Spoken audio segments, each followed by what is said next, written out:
Ropes Organization Walcott Foundation Indian Trust Special Coaching to 8th, 9th and 10th classes Digital Virtual Learning Bangaru Palimani Rugangavar from Pedapunjani by Reddy Pulli Mandal. Chairman Dhanse Karan. Director Drive Sri Lata. Hi, hello, welcome to Ropes Organization. This is Durga Prasad Reddy teaching in biology. So previous video already we are discussing about the 9th class biology topic, nutrition management. So let us continue the topic of irrigation. So next topic వచ్చి irrigation. So irrigation అంటే నీటి పారుదల. So జనరల్గా ఏంటంటే మనం crop develop చేసిన తర్వాత so జనరల్గా క్రాప్లో మనం డెవలప్ చేసిన వెజిటేబుల్స్ కావచ్చు, ఫ్రూట్స్ కావచ్చు, వాటికి కావాల్సినటువంటి న్యూట్రిషన్స్ ని మనము ప్రొవైడ్ చేసి డెవలప్ చేస్తూ ఉంటాం. అట్ ది సేమ్ టైం ఇక్కడ ఏంటంటే సో వీటితో పాటు ఏంటంటే irrigation is the most important thing. So irrigation means ఏంటంటే నీటి పారుదల అని కూడా మనం పిలుస్తుంటాం, లేదా సో మనం డెవలప్ చేసినటువంటి క్రాప్ కి కావాల్సినటువంటి రిక్వైర్డ్ అమౌంట్ ఆఫ్ వాటర్ ని మనం సప్లై చేయాలి. సో ఎప్పుడైతే వాటర్ ని మనం సప్లై చేస్తామో, వాటర్ ఇస్తామో క్రాప్ కి, సో ప్రాపర్ గా లీవ్స్ కానీ లేకపోతే వెజిటేబుల్స్ కానీ డెవలప్ అవుతాయి. బికాస్ ఎందుకంటే so water is the main thing of to develop the different types of crops or different types of the plants. So needed by the photosynthesis process. Photosynthesis జరగడానికి కావాల్సినటువంటి water molecule ని మనం irrigation process ద్వారా develop చేస్తాం. So it is a process of application of water in controlled almost amount of to regular intervals to the crops. General గా ఏంటంటే ఇప్పుడు కంటిన్యూగా ఒక క్రాప్ ని డెవలప్ చేసిన తర్వాత సో క్రాప్ కావాల్సినటువంటి వాటర్ మాలిక్యూల్ ని జనరల్ గా ఏంటంటే కంటిన్యూస్ గా వాటరింగ్ చేయకుండా మధ్యలో బ్రేక్స్ లేదా దాన్ని ఇంటర్వెల్స్ అంటాం. సో ఇంటర్వెల్స్ గా మనం ప్రాపర్ గా వాటరింగ్ ప్రాసెస్ ని చేయాలి. సో ఇలా చేస్తే ఏమవుతుందంటే క్రాప్ కావాల్సినటువంటి న్యూట్రిషన్ లెవెల్స్ కావచ్చు లేదా ఫోటోసిన్సిస్ ప్రాపర్ గా జరగడానికి సో మనం వాటరింగ్ అనేది చేయాలి.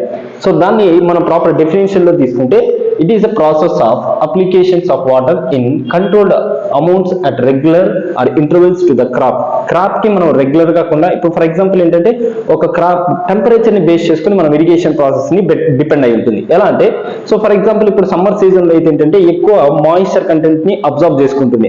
సాయిల్ లో ఉన్నటువంటి మాయిశ్చర్ అంతా కూడా ఎవాపరేట్ అయిపోతుంది కాబట్టి. సో బికాస్ ఎందుకంటే టెంపరేచర్ అనేది హై కంటెంట్ అండ్ టెంపరేచర్ ఎక్కువగా ఉంటుంది. ఇలాంటి కండిషన్స్ లో ఏంటంటే ఎక్కువ వాటరింగ్ లాస్ అవుతూ ఉంటుంది సాయిల్. సో ఆ టైంలో మనకు కావాల్సినటువంటి క్రాప్ డెవలప్మెంట్ కి కావాల్సినటువంటి వాటర్ ని మనము సో సప్లై చేయాలి. కాబట్టి దీన్ని ఏం చేస్తుంటే సమ్మర్ సీజన్ లో so day 1 so for example ఒక డేకి మార్నింగ్ టైంలో కానీ లేదా ఈవినింగ్ టైంలో కానీ వాటరింగ్ చేస్తాం, లేదా సో 2 days వన్స్ కానీ లేకపోతే సో 1 day తీసుకొని నెక్స్ట్ బ్రేక్ తీసుకొని మళ్ళీ 1 day ఇలా వాటరింగ్ ప్రాసెస్ ని చేస్తాం. So that is called intervals. అంటే సో మధ్యలో మనం ఏం చేస్తామంటే బ్రేక్ చేస్తాం. సో ఈ విధంగా వాటర్ ని సప్లై చేస్తూ ఉండాలి. సో ఇలా వాటర్ ని మనం ప్రాపర్ గా సో సప్లై చేయకపోతే క్రాప్ అనేది ప్రాపర్ గా డెవలప్ కాదు. సో ఏ క్రాప్ అయినా కూడా వెజిటేబుల్ క్రాప్ కావచ్చు లేదా ఫ్రూట్ క్రాప్స్ కావచ్చు, మనం సీడ్ క్రాప్స్ కావచ్చు, ఎలాంటి క్రాప్ అయినా కూడా the needed some water molecule. దానికి వాటరింగ్ అనేది చాలా ఇంపార్టెంట్. సో వాటర్ ఉంటేనే క్రాప్ అనేది ప్రాపర్ గా డెవలప్ అవుతుంది. సో మనం బిఫోర్ తీసుకుంటే 1900 సెంచరీస్ లో అలాంటి టైంలో తీసుకుంటే సో ఆ కాలంలో ఏంటంటే ఇరిగేషన్ ప్రాసెస్ డిఫరెంట్ మెథడ్స్ ఉండేవి. సో ఇంత టెక్నాలజీ ఉండేది కాదు కాబట్టి సో వాళ్ళు ఏం చేసేవారంటే వాటర్ వెల్స్ లో ఉన్నటువంటి వాటర్ తీసుకెళ్లి సో ఈ పిక్చర్ లో కనిపిస్తున్నట్లు ఏంటంటే సో చేతుల ద్వారా బిల్లింగ్ లో తీసుకెళ్లి వాటర్ ని ఇరిగేషన్ ప్రాసెస్ ని చేసేవారు. సో ఎప్పుడైతే టెక్నాలజీ డెవలప్ అవుతుందో సో డ్రిప్ ఇరిగేషన్ తర్వాత స్ప్రింక్లర్ ఇరిగేషన్స్ ఇలాంటి టెక్నాలజీ యూజ్ చేస్తూ ఇరిగేషన్ ప్రాసెస్ చేసేవారు. సో ఈ విధంగా ఏంటంటే మనం క్రాప్ డెవలప్ అవ్వాలంటే ఇరిగేషన్ మెథడ్ చాలా important. So irrigation methods are adapted to various places especially in areas of low rainfall to ensure the proper growth of crops. So ఇక్కడ ఏంటంటే ఒక్కొక్క ఏరియాలో ఒక్కొక్క టెంపరేచర్ కండిషన్స్ ఉంటాయి. ఒక్కొక్క ఏరియాలో వాటర్ సోర్స్ ఎక్కువ ఉంటుంది, కొన్ని ఏరియాస్ లో వాటర్ అనేది చాలా తక్కువ ఉంటుంది. అలాంటి చోట్ల కూడా క్రాప్స్ డెవలప్ చేస్తున్నారు. సో ఎలా అంటే అలాంటి కండిషన్స్ లో కూడా ఏంటంటే వాటర్ సోర్స్ ని యూటిలైజ్ చేసుకుని ఉన్న వాటర్ ని యూజ్ చేసుకుంటూ సో క్రాప్స్ ని డెవలప్ చేస్తున్నారు. సో దీనికి బెస్ట్ ఎగ్జాంపుల్ సో వరల్డ్ లోనే ద నెంబర్ 1 అగ్రికల్చర్ కంట్రీగా మనం ఇజ్రాయెల్ ని తీసుకుంటాం. ఎందుకంటే సో ఇజ్రాయెల్ కంట్రీలో ఏంటంటే వాటర్ సోర్సెస్ అనేవి చాలా తక్కువగా ఉంటాయి. బికాస్ ఎందుకంటే టోటల్ గా కంట్రీ చుట్టూ ఏంటంటే హిల్స్ ఎక్కువ ఉంటాయి, వాటర్ కండిషన్స్ చాలా తక్కువ ఉంటాయి. సో వారు ఏం చేశారంటే సో మన వరల్డ్ వైజ్ తీసుకుంటే ఇరిగేషన్ లో డిఫరెంట్ మెథడ్స్ మొట్టమొదటిసారిగా ఇజ్రాయెల్ కంట్రీ వాళ్ళే ఐడెంటిఫై చేస్తూ వచ్చారు. సో వారి ద్వారా వచ్చినటువంటి టెక్నాలజీస్ యూజ్ చేసుకొని మనము ఈ ఇరిగేషన్ లో డిఫరెంట్ మెథడ్స్ ని ఫాలో అవుతున్నాం. సో ఇలా తీసుకుంటే ఈ ఇరిగేషన్ ప్రాసెస్ ని ఎందుకు మనం ఇలా అడాప్ట్ చేసుకోవాల్సి వచ్చింది, ఎందుకంటే ప్రాపర్ రీజన్ ఏంటి అంటే ఒక్కొక్క ఏరియాలో ఒక్కొక్క కంట్రీలో సో కొన్ని చోట్ల వాటర్ సోర్సెస్ అనేవి చాలా తక్కువ ఉంటాయి. అలాంటి చోట్ల క్రాప్ ని డెవలప్ చేయాలి. సో క్రాప్ కి ఎక్కువ వాటర్ అవుతుంది కాబట్టి సో ఈ డిఫరెంట్ టెక్నాలజీస్ యూజ్ చేసుకొని వాటర్ ని మనము సో తక్కువగా యూజ్ చేసుకొని క్రాప్ ని ఎక్కువగా డెవలప్ చేస్తూ ఉంటాం. సో ఈ ఇరిగేషన్ మెథడ్ లో డిఫరెంట్ టైప్స్ ఆఫ్ మెథడ్స్ ఉన్నాయి. సో కొన్ని ఏరియాలో ఏంటంటే రైన్ ఫాల్ ని బేస్ చేసుకొని క్రాప్ డెవలప్ చేస్తారంటే వర్షం పడేటటువంటి ఆ నీటిని ఉపయోగించుకొని ఆ వర్షపు నీటితోనే పంటలను అభివృద్ధి చేస్తారు. కొన్ని చోట్ల వర్షపాతం అనేది చాలా తక్కువ ఉంటుంది. అలాంటి చోట్ల కూడా వర్షాలు లేని చోట్ల కూడా పంటలు పండించాలంటే సో ఇరిగేషన్ మెథడ్స్ ని కంపల్సరీగా మనం పాటించాలి. So when we are following the irrigation methods we can develop the high yield cropping methods. So ఈ విధంగా మనం ఏంటంటే ఇరిగేషన్ లో డిఫరెంట్ మెథడ్స్ ఉన్నాయి. సో ఇరిగేషన్ లో మనం మెథడ్స్ తీసుకుంటే the first method is wells. So బావుల ద్వారా నీటిని సేకరించి సో మొక్కలకి అవసరమైనప్పుడు ఆ నీటిని వినియోగించేవారు. సో జనరల్ గా ఏంటంటే పూర్వకాలం అంతా కూడా సో ఇలా బోర్లు ఇలాంటివి ఉండేవి కాదు కాబట్టి సో వెల్స్ బావుల ద్వారా బావుల్లో ఉన్నటువంటి నీటిని తీసుకొని పంటలకి వాడేవారు. సో జనరల్ గా ఏంటంటే ఈ వెల్స్ లో మనకి 2 types of wells are used in irrigation. So irrigation లో ఏంటంటే వెల్స్ ఫస్ట్ మెథడ్ అయితే ఈ ఫస్ట్ మెథడ్ లో వెల్స్ లో 2 types ఆఫ్ మెథడ్స్ ఉన్నాయి. దాంట్లో ఫస్ట్ వన్ ఏంటంటే ట్యూబ్ వెల్.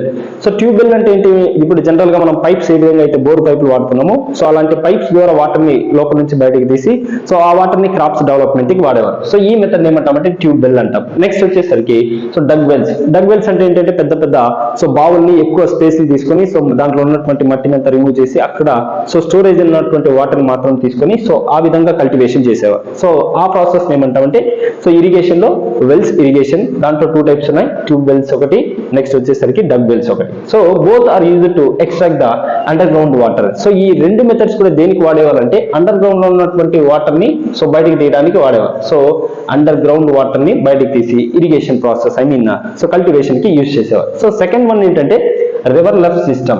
సో ఇది ఎక్కువగా ఏంటంటే ఎక్కడైతే నదీ తీర ప్రాంతాలు ఉంటాయో సో నదుల నుంచి వచ్చినటువంటి వాటర్ని లేదా కాలువలో ఉన్నటువంటి వాటర్ని సో అక్కడ నుంచి వాటర్ని తీసుకొని జనరల్ గా మనం క్రాప్ లో ఎక్కువగా యూజ్ చేసేవారు, ఇరిగేషన్ లో యూజ్ చేసేవారు. So river left system is used to draw water from the rivers directly or irrigational purpose. So దీంట్లో ఎటువంటి టెక్నాలజీ కానీ లేదా ఎటువంటి ఎక్విప్మెంట్స్ కానీ వాడకుండా డైరెక్ట్ గా రివర్ నుంచి వచ్చినటువంటి వాటర్ ని సో డైవర్ట్ చేస్తూ సో వాటర్ ని యూజ్ చేసుకొని మనం కల్టివేషన్ చేసేవారు. సో ఎక్కువగా క్రాప్స్ ని డెవలప్ చేసేవారు. నెక్స్ట్ థర్డ్ వన్ వచ్చేసరికి ట్యాంక్స్. సో ట్యాంక్స్ ద్వారా వచ్చినటువంటి వాటర్ ని యూటిలైజ్ చేసుకుని క్రాప్ ని డెవలప్ చేశారు. సో ఫస్ట్ వన్ వచ్చి వెల్స్ లో 2 మెథడ్స్ ఉన్నాయి. సో ట్యూబ్ వెల్ ఒకటి, డగ్ వెల్ ఒకటి. నెక్స్ట్ సెకండ్ వన్ ఏంటంటే రివర్ లెఫ్ట్ సిస్టమ్ లో వచ్చేసరికి సో డైరెక్ట్ గా వాటర్ ని ఇక్కడ ఎటువంటి టెక్నాలజీని వాడము, ఎటువంటి ఎక్విప్మెంట్స్ కానీ టూల్స్ కానీ వాడకుండా సో డైరెక్ట్ వాటర్ ని మాత్రమే యూజ్ చేస్తాం. సో ఆ మెథడ్ ఏమని పిలుస్తామంటే రివర్. ఇది ఓన్లీ సో ఎక్కడైతే మనకి రివర్ ఏరియాస్ ఉంటాయో అలాంటి చోట మాత్రమే ఈ ఇరిగేషన్ ప్రాసెస్ అనేది పాసిబిలిటీ ఉంటుంది. నెక్స్ట్ థర్డ్ వన్ వచ్చేసరికి ట్యాంక్స్.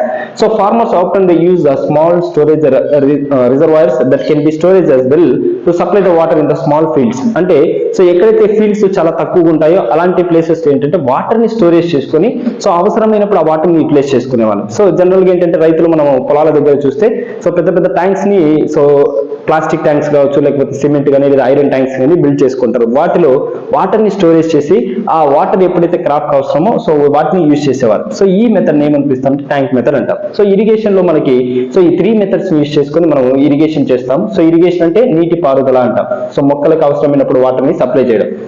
సో ఓల్డ్ లో కంటే కూడా ఏంటంటే ఇప్పుడు టెక్నాలజీ డెవలప్ అవడం ద్వారా డ్రిప్ ఇరిగేషన్ ఇలా సో న్యూ టెక్నాలజీ డెవలప్ చేసుకుని వాటర్ ఇరిగేషన్ ప్రాసెస్ ఉన్నాయి.